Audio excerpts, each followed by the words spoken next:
de Punta Morán, del conjunto Punta Morán.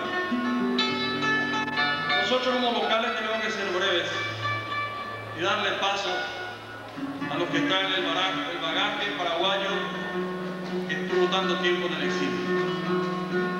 Entonces vamos a cantarles una canción de esas relativamente raras de nuestra música popular que quiere ser humorista y además costumbrista. Y esta canción ya forma parte del cancionero anónimo, o sea, de la música folclórica, y se llama Añandú Namendamoay. Escuchen ustedes.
Y va a Guayacurana, aunque vaya